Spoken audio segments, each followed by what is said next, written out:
Over the course of this trial, you're going to have an opportunity to get to know Johnny Depp. Not the characters he's portrayed, but the man himself. You will hear from Mr. Depp directly, but you will also hear from his friends, his family, and employees. You will hear from people who have known him for decades.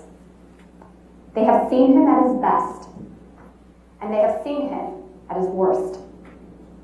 And they will tell you, each of them, that he is a kind soul who has never and would never raise a hand to a woman. You will hear that Mr. Depp learned at a very young age how to coexist with an abusive woman. You will learn from Mr. Depp's sister, Christy, and from Mr. Depp that their mother, Betty Sue, lived in a constant state of anger that would boil over daily in vicious words and violence directed at her husband and their children. And you will hear how Mr. Depp, who had the personality of his father, coped with that abuse in the same way his father did. He just took it. The evidence will show that Mr. Depp learned that the best way to deal with violence was to leave, to get away from it. Give her time to cool down. But he never turned his back on his mother. Mr. Depp loved his mother, and he cared for her until the day she died. You will hear how Mr. Depp came to Los Angeles as a teenager.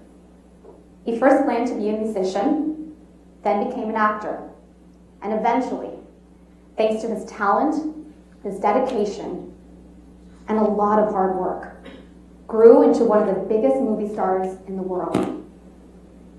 He had relationships with major figures in Hollywood and elsewhere, like Winona Ryder, Kate Moss.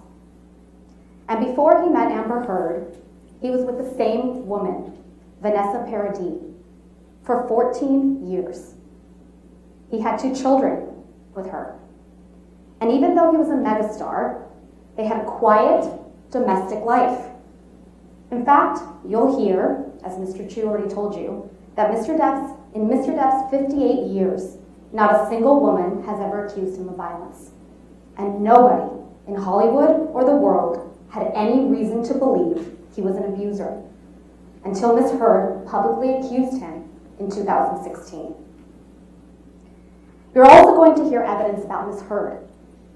You're going to learn that she's a profoundly troubled person who manipulates the people around her just like she manipulated Mr. Depp.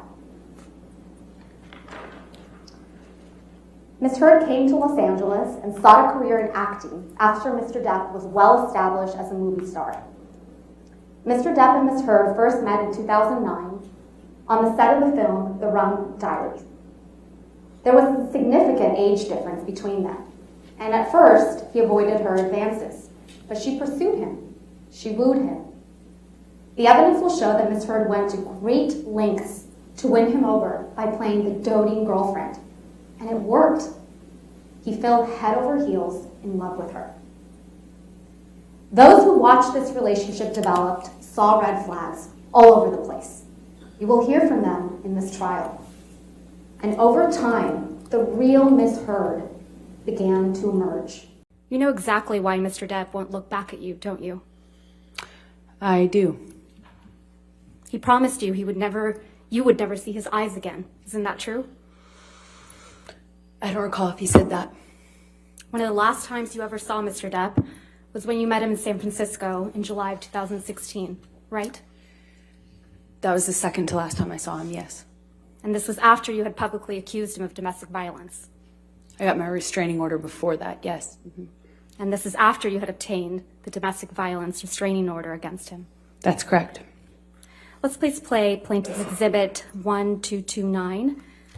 Oh no, a hug will save it all. All this, everything we just been I through. just wanted to touch you. Really? After all this shit you just said? I just wanted to give After you all a this hug. shit you fucking accused me of, you want to touch me? Please stop me. Fucking Please stop. fucking nuts. please. I just wanted to hug you and say bye. I didn't want to take it back. We did that last night. It's fine. That was good enough. No, No, because I'm nothing to you, and I will always be nothing to you. Calm. What? You're not my shrink. Your hands my heart. Please just feel my heart. No, you're in fucking heart.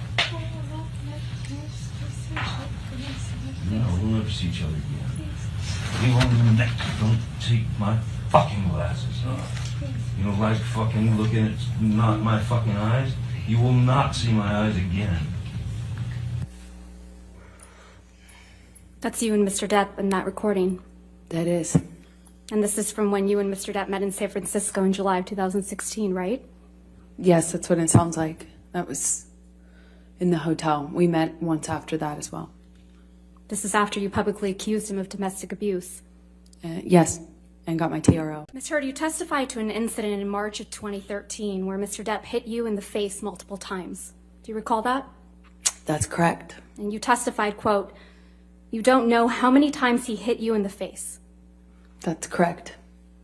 So Mr. Depp hit you in the face multiple times while he was wearing rings on this occasion, correct? Which occasion in March are you referencing? You weren't The specific. testimony that you gave on day 15 of this trial, March of 2013. You weren't specific as to the day. There were several incidents. The one where he hit you several times in the face. I'm sorry, just so I understand better. There were several incidents in March. Which one are you asking me about? The time that he hit you several times in the face wearing rings. Well, he pretty In much March always... of 2013. Right. What are you asking me? I'm sorry. He was wearing rings on that occasion? I pretty much always knew him to wear rings. Okay, let's please pull up Defendant's Exhibit 170A, which is already in evidence, Your Honor. You testified that this is a picture you took after that incident, right, Ms. Heard? Yes, that was one where he grabbed me. And hit you in the face so many times that you don't remember. Isn't that correct? That's correct. And there's no injuries to your face in this picture, are there? Not that this picture shows. And there's no medical records reflecting that you sought treatment after this alleged incident either. I did not seek medical treatment at this time. So there's no medical records reflecting any injuries to your face after he hit you several times, I did not need to go to the doctor at the time. despite hitting you several times that you lost count with rings on his fingers. That's correct. I did not seek medical attention. 2, I split it between the ACLU and the Children's Hospital of Los Angeles, end quote. Right? That's correct. I made that statement as soon as I got a divorce and we reached the settlement. That's when I pledged it, right then. And you say this because you, quote, wanted nothing, end quote. That is correct. But you hadn't donated your entire $7 million settlement to charity at that point, had you? That's incorrect. Sitting here today, Ms. Heard, you still haven't donated the $7 million divorce settlement to charity. Isn't that right? Incorrect. I pledged the entirety of the Ms. settlement, Heard, $7 million that's to not my charity, question. and Ms. I Heard, intend to Ms. fulfill Heard, those obligations. Ms. Heard, that's not my question. Please, What was try your to answer question? my question. Sitting here today, you have not donated the $7 million, donated, not pledged, donated the $7 million divorce settlement to charity. I use pledge and donation synonymous with one another. They're But I the same don't. thing. Ms. Heard, I don't use it synonymously. That's how donations are paid. Ms. Heard, respectfully, that's not my question. As of today, you have not paid $3.5 million of your own money to the ACLU. Yes or no? I have not yet.